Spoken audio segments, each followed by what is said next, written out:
dead. Someone or something attacked him.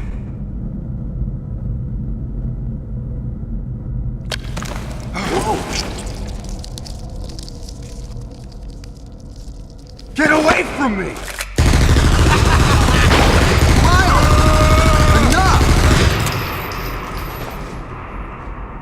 It was obvious that there was some pervasive danger throughout the facility. I didn't know what had brought Adam here, but I did know that cooperation was imperative if we were to restore safety. Adam, listen to me. Clearly, this facility is in complete disorder. It might be too dangerous for your men to go alone. That's why I've...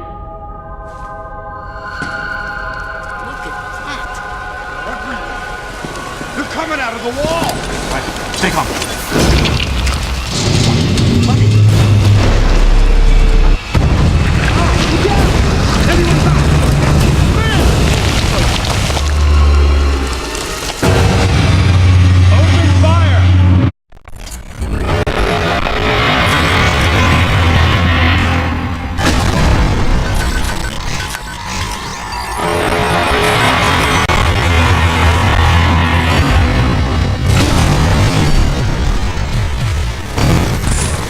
This ain't good! Nothing's working! Listen up! Freeze guns authorized!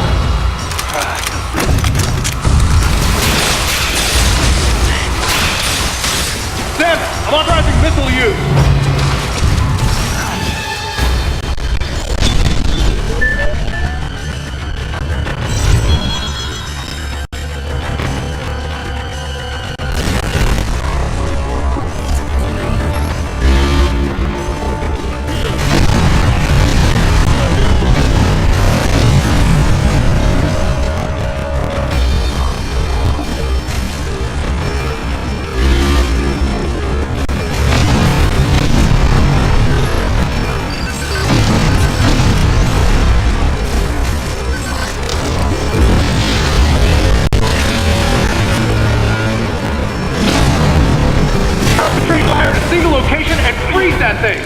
And Sam, you attack the frozen spot!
Samus, looks like I'm gonna need to ask for your cooperation on this mission, but I'm also gonna have to ask that you follow my commands.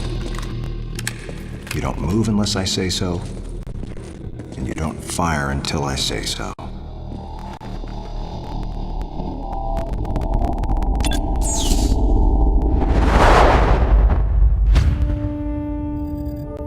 Any objections, lady? The thumbs up sign had been used by the Galactic Federation for ages. Me? I was known for giving the thumbs down during briefing. I had my reasons, though. Commander Adam Malkovich was normally cool and not one to joke around. but he would end all of his mission briefings by saying, "Any objections, lady?" He was joking, but others weren't. At the time, I felt surrounded by people who treated me like a child, or used kid gloves because I was a woman. And yet with Adam, I was grateful for the nod.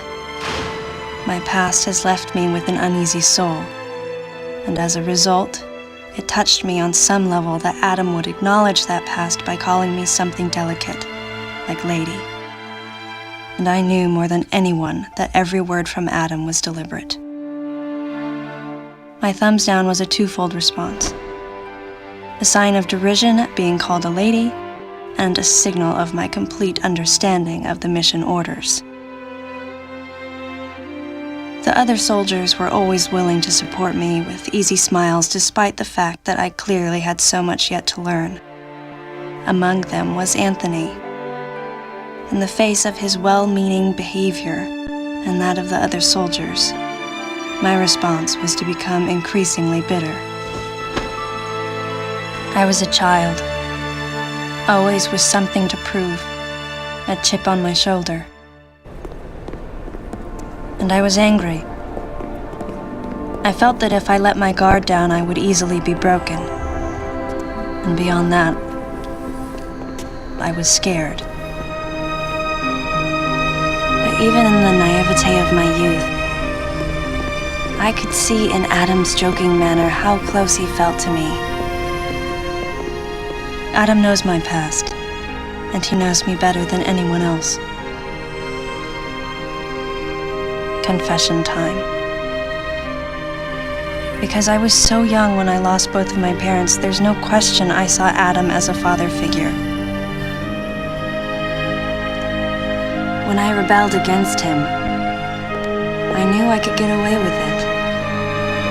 And his paternal compassion in the face of my rebellion reinforced the special bond I felt with him. I understood well that chances were slim that I would ever find anyone that understood me like Adam. And yet, when the time came, I still left his side.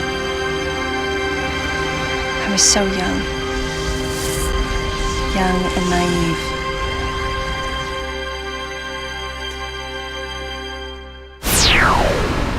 Exactly what transpired here on the bottle ship is still uncertain. Here's what we do know. The equipment we thought had been destroyed is operational again. And we've seen casualties attributed to an unidentified and lethal creature. The situation is critical. We need to gather all the information we can, but priority one is to find any survivors and bring them to safety. Consider this site extremely dangerous. Be careful as you make your sweeps.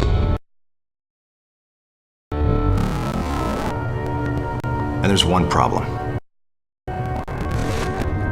The wireless interference in this facility is all-pervasive. Your comm systems are useless. As a result, communication channels will be limited to the facility's navigation booths.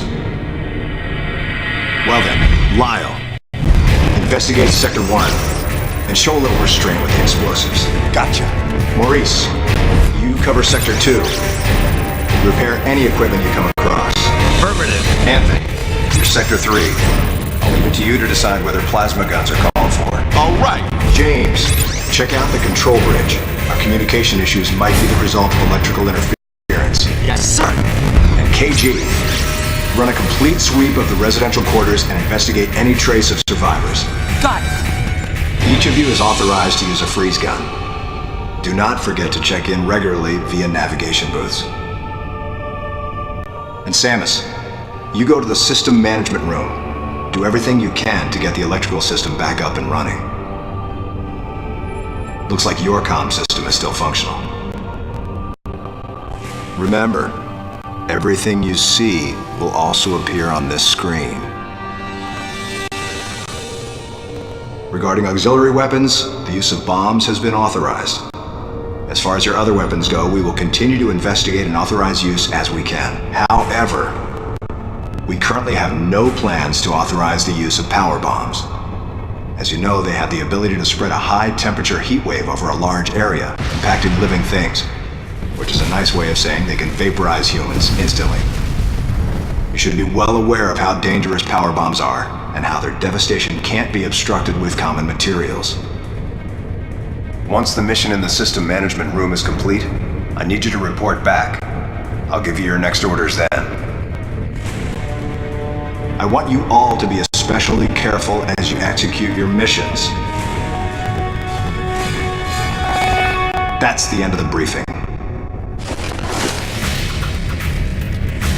It was the first joint mission I'd been a part of since becoming a freelance bounty hunter.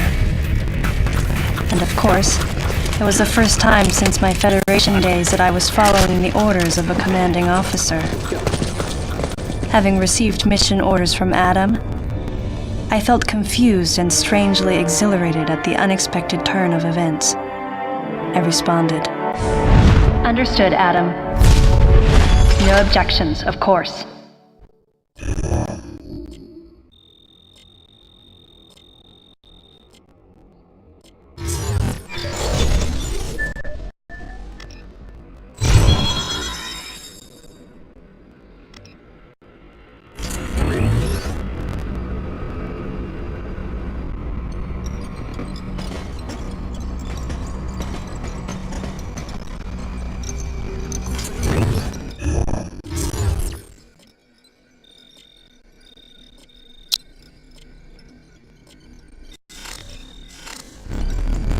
Samus, head for the system management room.